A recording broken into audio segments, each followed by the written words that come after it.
ನೋಡಿ, ಪಡಿತರ ಅಕ್ಕಿ ಸಿಗಬೇಕು ಅನ್ನುವಂತಹ ಉದ್ದೇಶ ಮತ್ತು ಬಡವರು ಯಾವುದೇ ಕಾರಣಕ್ಕೂ ಹಸಿವಿನಿಂದ ಮಲಗಬಾರದು ಅನ್ನುವಂತಹ ಒಂದು ಸದುದ್ದೇಶದಿಂದಾಗಿ ಅನ್ನಭಾಗ್ಯ ಯೋಜನೆಯನ್ನ ಸಿದ್ದರಾಮಯ್ಯ ಜಾರಿಗೆ ತಂದರು. ಆದ್ರೆ ಅದೇ ಅಕ್ಕಿ ಕಾಳಸಂತೆಯಲ್ಲಿ ಮಾರಾಟ ಆದ್ರೆ ಹೇಗೆ ಅನ್ನುವಂತಹ ಪ್ರಶ್ನೆ. ಈ ಬಗ್ಗೆ ಒಂದು ವರದಿ ಇದೆ, ನೋಡ್ಕೊಂಡು. ರಾಜ್ಯದಲ್ಲಿ ಅನ್ನಭಾಗ್ಯ ಯೋಜನೆ ಹಳ್ಳ ಹಿಡಿತಾ ಇದೆಯಾ? ಯಾಕೆಂದ್ರೆ ಸುಮಾರು 415ಕ್ಕೂ ಹೆಚ್ಚು ಆರೋಪಿಗಳ ಮೇಲೆ ಇಲಾಖೆಯ ಕಾರ್ಯದರ್ಶಿ ಅವರು ಆಯುಕ್ತರಿಗೆ ಪತ್ರ ಬರೆದು ಕ್ರಮಕ್ಕೆ ಸೂಚನೆ ಕೊಟ್ಟಿದ್ದಾರೆ. ಸುಮಾರು 3 ತಿಂಗಳಾದ್ರೂ ಕೂಡ ಈವರೆಗೂ ಕೂಡ ಕ್ರಮ ಆಗಿಲ್ಲ ಅಂತಕ್ಕಂಥದ್ದೇ ಆಶ್ಚರ್ಯ.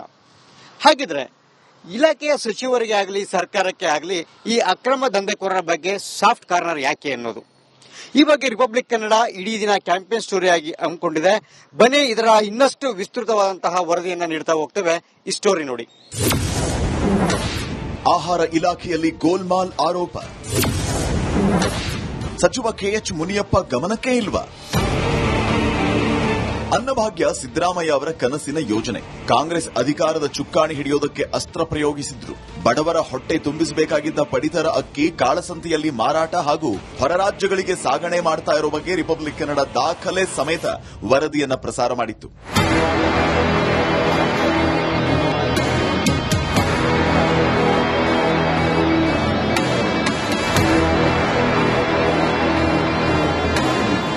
ಆಹಾರ ಇಲಾಖೆ ಕಾರ್ಯದರ್ಶಿಯವರು ಇಲಾಖೆಯ ಆಯುಕ್ತರಿಗೆ ಪತ್ರ ಬರೆದಿದ್ರು. ಕಾಳದಂಧೆಕೋರರ ವಿರುದ್ಧ ಕ್ರಮ ತೆಗೆದುಕೊಳ್ಳುವಂತೆ ಸೂಚಿಸಿ 3 ತಿಂಗಳಾಗಿದೆ.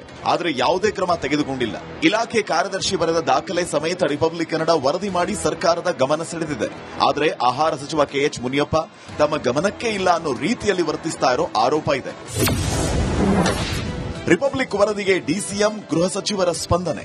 ರಿಪಬ್ಲಿಕ್ ಕನ್ನಡದ ವಿಶೇಷ ವರದಿಗೆ ಉತ್ತಮ ಸ್ಪಂದನೆ ಸಿಕ್ಕಿದೆ. ಡಿಸಿಎಂ ಡಾಕ್ಟರ್ ಜಿ ಪರಮೇಶ್ವರ್, ಗೃಹ ಸಚಿವ ಪ್ರಿಯಾಂಕ್ ಖರ್ಗೆ, ಬಿಜೆಪಿ ನಾಯಕರು ಸ್ಪಂದಿಸಿದ್ದಾರೆ. ಪಡಿತರ ಅಕ್ಕಿ ದಂಧೆಕೋರರ ವಿರುದ್ಧ ಕ್ರಮ ಕೈಗೊಳ್ಳುವುದಾಗಿ ಸರ್ಕಾರ ಭರವಸೆ ನೀಡಿದೆ. ಕಾಳಸಂತೆ ದಂಧೆಕೋರರ ವಿರುದ್ಧ ಹೊಸ ಕಾಯ್ದೆ ಅಸ್ತ್ರ. ಅದಕ್ಕೆ ಕಠಿಣ ಒಂದು ಹೊಸ ಕಾಯ್ದೆ ತರಬೇಕಂತ ನಾನು ಮುನಿಯಪ್ಪ ಸಾಹೇಬ್ರಿಗೆ ಆಗ್ಲೇ ಮನವಿ ಮಾಡ್ಕೊಂಡಿದ್ದೀನಿ. ಯಾಕಂದ್ರೆ ಇವತ್ತು ಕಾಳಸಂತೆನಲ್ಲಿ ಇಲ್ಲಲ್ಲ, ಫ್ರಾನ್ಸು, UAE ಅಲ್ಲಿಗೆಲ್ಲ ಹೋಗ್ತಾ ಇದೆ. ಕೇರಳ ಬಿಡಿ ಸರ್, ನಾನು ಕತಾರಿಗೆ ಹೋಗ್ತಾ ಇದೆ ಅಂತ ಇದ್ದೀನಿ, ನೀವು ಕೇರಳಗೆ ಅಂತ ಇದ್ದೀರಾ. ಮಾಡ್ತಾ ಇರೋದೆಲ್ಲ ಬಿಜೆಪಿ. A1 ಬಿಜೆಪಿ ನಾಯಕರು, A2 ಬಿಜೆಪಿ ನಾಯಕರು, A3 ಬಿಜೆಪಿ ನಾಯಕರು. ಆರೋಪ ಅಲ್ಲ, ಪ್ರೂವ್ ಆಗಿದೆ ಅಲ್ಲ, ಚಾರ್ಜ್ ಶೀಟ್ ಆಗಿದೆ. ಯಾರು ಈ ರೀತಿ ಕಾಳಸಂತೆಯಲ್ಲಿ ಅಕ್ಕಿನ ತಗೊಂಡೋಗೋದು, ಮಾರೋದು, ಇವನ್ ಎಕ್ಸ್ಪೋರ್ಟ್ ಮಾಡೋದಕ್ಕೂ ಕೂಡ ಮಾಡಿದ್ದಾರೆ ಅಂತ ಹೇಳಿ ಸುದ್ದಿಗಳಿದೆ. ಅವ್ರ ಮೇಲೆ ನಾವು ಈಗಾಗಲೇ FIR ಹಾಕಿ ಕ್ರಮ ತಗೊಳ್ತೀವಿ, ಮುಂದೇನೂ ಕೂಡ ತಗೊಳ್ತೀವಿ. ಅಫಿಷಿಯಲ್ಸ್ ಲೆಟರ್ ಬರೆದಿದ್ದಾರೆ ಸರ್. ಅಂದ್ರೆ ಇಂಥ ವ್ಯಕ್ತಿಗಳು ಬ್ಲಾಕ್ ಲಿಸ್ಟ್ ಮಾಡಿದೀವಿ, ಇವ್ರ ವಿರುದ್ಧ ಕ್ರಮ ಜರುಗಿಸಿ ಅಂತ. ಕ್ರಮ ಜರುಗಿಸಿ ಅಂತ ಪತ್ರ ಬರೆದ್ರು ಕೂಡ ಇನ್ನ ಅವ್ರ ವಿರುದ್ಧ ಆಕ್ಷನ್ ಆಗಿಲ್ಲ. ಕಾರಣದಿಂದ ಇರಬಹುದು, ಬಟ್ ಬಹಳಷ್ಟು ಜನರ ಮೇಲೆ FIR ಹಾಕಿದ್ದಾರೆ. ಅದನ್ನ ನಾವು ಮುಂದುವರಿಸ್ತೇವೆ. ಇದೆಲ್ಲ ತಡೆಯೋದಕ್ಕೆ ಒಂದು ಹೊಸ ಕಾರ್ಯಕ್ರಮವನ್ನು ರೂಪಿಸಿಕೊಂಡಿದ್ದೀವಿ. CCTVಯನ್ನು ಹಾಕೋದು, GPS ಲಾರಿಗಳೇನು ಟ್ರಾನ್ಸ್ಪೋರ್ಟ್ ಮಾಡ್ತಾರೆ ಅದಕ್ಕೆ GPS ಅನ್ನು ಅಳವಡಿಸೋದು, ಕಮಾಂಡ್ ಕಂಟ್ರೋಲ್ ಅಂತೇಳಿ ಕೇಂದ್ರದಲ್ಲಿ ಬೆಂಗಳೂರಿನಲ್ಲಿ ಒಂದು ಕಮಾಂಡ್ ಕಂಟ್ರೋಲ್, ಎಲ್ಲಿ ಲಾರಿ ಹೋಗ್ತದೆ, ಎಲ್ಲಿ GPS ಎಲ್ಲಿದೆ ಅಂಗಡಿಗೂ ಕೂಡ ನಾವು CCTV ಅವೆಲ್ಲ ಹಾಕ್ತಾ ಇದ್ದೀವಿ. ಇವೆಲ್ಲ ಆಲ್ಮೋಸ್ಟ್ ಇನ್ನೊಂದು 3 ಮಂತ್ಸ್ ಅಲ್ಲಿ ಕಂಪ್ಲೀಟ್ ಆಗಿ ಆಗ್ತಾ ಇವೆಲ್ಲ ನಾವು ಟೆಂಡರ್ಸ್ ಕರೆದು ಪ್ರೊಸೆಸ್ ನಡೀತಾ ಇದೆ. ಅಕ್ರಮದ ವಿರುದ್ಧ ಸಿಡಿದೇಳಲು ಬಿಜೆಪಿ ತಯಾರಿ. ಕಾಳಸಂತೆಯಲ್ಲಿ ಅನ್ನಭಾಗ್ಯ ಅಕ್ಕಿ ಮಾರಾಟ ಮಾಡೋರ ವಿರುದ್ಧ ಕ್ರಮ ಕೈಗೊಳ್ಳದ ಸರ್ಕಾರದ ವಿರುದ್ಧ ಬಿಜೆಪಿ ನಾಯಕರು ಸಿಟ್ಟಾಗಿದ್ದಾರೆ. ಸದನದಲ್ಲಿ ಕಾಂಗ್ರೆಸ್ ವಿರುದ್ಧ ಮುಗಿಬೀಳೋಕೆ ತಯಾರಿ ನಡೆಸಿದ್ದಾರೆ. ಅಕ್ರಮಗಳಿಗೆ ಕಾಂಗ್ರೆಸ್ ಸರ್ಕಾರಕ್ಕೆ ಒಂದು ಅವಿನಾಭಾವ ಸಂಬಂಧ ಹಿಂದಿನಿಂದಲೂ ಕೂಡ ಇದೆ. ಈ ರೀತಿ ಲೂಟಿಕೋರರನ್ನ ರಕ್ಷಣೆ ಮಾಡುವಂತ ಕೆಲಸ ಕಾಂಗ್ರೆಸ್ ಸರ್ಕಾರ ಹಿಂದಿನಿಂದಲೂ ಕೂಡ ಮಾಡ್ಕೊಂಡು ಬಂದಿರುವಂತದ್ದು. ಗ್ಯಾರಂಟಿ ಅಂತ ಹೇಳಿಕೊಂಡು ರಾಜ್ಯದಲ್ಲಿ ಅಭಿವೃದ್ಧಿ ಶೂನ್ಯ. ಇವತ್ತು ಯಾವುದೇ ಅಭಿವೃದ್ಧಿ ಕೆಲಸ ಕಾರ್ಯಗಳು ಆಗ್ತಾ ಇಲ್ಲ.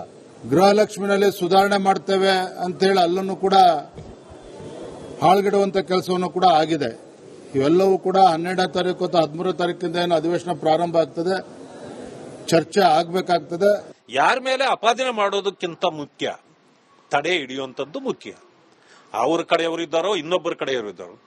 ಅನೇಕ ಬಾರಿ ಈಗ 3 ತಿಂಗಳಾಯ್ತು ಪೊಲೀಸ್ ಇಲಾಖೆ ಏನ್ ಮಾಡ್ತಾ ಇದೆ? ಯಾಕೆ ಅವರನ್ನು ತಡೆ ಹಿಡಿತಾ ಇಲ್ಲ?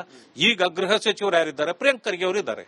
ನಾನು ಅವ್ರಿಗೆ ಹೇಳ್ತೇನೆ, ಅವರು ಬಿಜೆಪಿಯವರು ಇರಲಿ, ಜನತಾದಳದವರು ಇರಲಿ ಅಥವಾ ಕಾಂಗ್ರೆಸ್ನವರು ಇರಲಿ, ಬಟ್ ಅವರು ಪಕ್ಷ ಗುರುತಿಸಬೇಡಿ. ಅವರು ತಪ್ಪು ಮಾಡಿದ್ರೆ ಹಾಕಿ ಅವರನ್ನು ಒಳಗಾಕಿ. ಕೊಟ್ಟಿರ್ತಕ್ಕಂಥದ್ದು ಕೇಂದ್ರ ಸರ್ಕಾರದ ಅಕ್ಕಿ ಇವತ್ತು ಬೇರೆ ಕಡೆ ಹೋಗ್ತಾ ಇದೆ, ಬಡವರಿಗೆ ಅದು ತಲುಪ್ತಾ ಇಲ್ಲ ಅಂತ ಹೇಳಿದ್ರೆ ಇದಕ್ಕೆ ಮತ್ತೆ CBI ಕೊಟ್ಟು ತನಿಖೆ ಆಗಬೇಕು. ಯಾರ್ಯಾರು ಇದರಲ್ಲಿ ಇನ್ವಾಲ್ವ್ ಆಗಿದ್ದಾರೆ ಅಂತ ಹೇಳಿ ಈಗಾಗಲೇ ಹೆಸರು ಕೊಟ್ಟಿದ್ದಾರೆ, ಅವ್ರ ಮೇಲೆ FIR ಹಾಕಿ ತಕ್ಷಣ ಎನ್ಕ್ವೈರಿಯನ್ನು ಶುರು ಮಾಡುವಂಥದ್ದು ಮಾಡದೇ ಇದ್ರೆ ಇದು ನಿಲ್ಲೋದೇ ಇಲ್ಲ. ರಿಪಬ್ಲಿಕ್ ಕನ್ನಡ ವರದಿಗೆ ಸ್ಪಂದಿಸಿರುವ ಬಿಜೆಪಿ ನಾಯಕರು ಅಧಿವೇಶನದಲ್ಲೂ ಈ ಬಗ್ಗೆ ಗಂಭೀರ ಚರ್ಚೆ ಮಾಡುವುದಾಗಿ ಹೇಳಿದ್ದಾರೆ. ಆದರೆ ಆಹಾರ ಇಲಾಖೆ ಕಾರ್ಯದರ್ಶಿ ಪತ್ರ ಬರೆದು ಕ್ರಮಕ್ಕೆ ಸೂಚಿಸಿ 3 ತಿಂಗಳಾದರೂ ದಂಧೆಕೋರರ ವಿರುದ್ಧ ಕ್ರಮ ತೆಗೆದುಕೊಳ್ಳುವುದಕ್ಕೆ ಮೀನಮೇಷ ಎಣಿಸುವುದು ಯಾಕೆ ಅನ್ನೋ ಪ್ರಶ್ನೆಗೆ ಆಹಾರ ಸಚಿವರೇ ಉತ್ತರಿಸಬೇಕು. ಸರ್ಕಾರದ ನಿರ್ಲಕ್ಷ್ಯ ಮತ್ತೆ ಆಹಾರ ಮತ್ತು ನಾಗರಿಕ ಪೂರೈಕೆ ಇಲಾಖೆಯಲ್ಲಿರ್ತಕ್ಕಂಥ ಸಚಿವರ ಈ ಒಂದು ಬೇಜವಾಬ್ದಾರಿತನದ ಬಗ್ಗೆ ಕೂಡ ಸರ್ಕಾರದ ಕಿವಿ ಹಿಂಡಿ ಕ್ರಮಕ್ಕೆ ಒತ್ತಾಯಿಸುವುದಾಗಿ ಕೂಡ ಭರವಸೆ ನೀಡಿದ್ದಾರೆ. ನೋಡೋಣ ಮುಂದೆ ಈ ಒಂದು ಆಹಾರ ಮತ್ತು ನಾಗರಿಕ ಪೂರೈಕೆ ಇಲಾಖೆಯಲ್ಲಿ ಆಗ್ತಾ ಇರತಕ್ಕಂತಹ ಒಂದು ಬ್ಲಾಕ್ ಅಲ್ಲಿ ಆಗ್ತಾ ಇರತಕ್ಕಂತಹ ಬ್ಲಾಕ್ ಮಾರ್ಕೆಟ್ ಅಲ್ಲಿ ಆಗ್ತಾ ಇರತಕ್ಕಂತಹ ಅಕ್ಕಿ ಯಾವ ರೀತಿಯಾಗಿ ಹೋಗ್ತಾ ಇದೆ ಹೊರ ರಾಜ್ಯಗಳಿಗೆ ಮತ್ತೆ ಹೊರ ದೇಶಗಳಿಗೆ ಅನ್ನೋದರ ಕುರಿತಂತೆ ಯಾವೆಲ್ಲ ಕಿರುಗಳನ್ನ ಪಡ್ಕೊಳ್ಳುತ್ತೆ, ಮತ್ತೆ ಈ ಪ್ರಕರಣ ಯಾವ ರೀತಿಯಾಗಿ ರಾಜ್ಯ ಸರ್ಕಾರ ಕೂಡ ಈ ಪ್ರಕರಣಕ್ಕೆ ಯಾವ ರೀತಿಯಾಗಿ ಬ್ರೇಕ್ ಹಾಕತ್ತೆ ಅನ್ನೋದನ್ನ ಕಾದ್ ನೋಡೋಣ. ಕ್ಯಾಮರಾ ಪರ್ಸನ್ ಮಂಜುನಾಥ್ ಜೊತೆ ಸುರೇಶ್, ರಿಪಬ್ಲಿಕ್ ಕನ್ನಡ, ಬೆಂಗಳೂರು.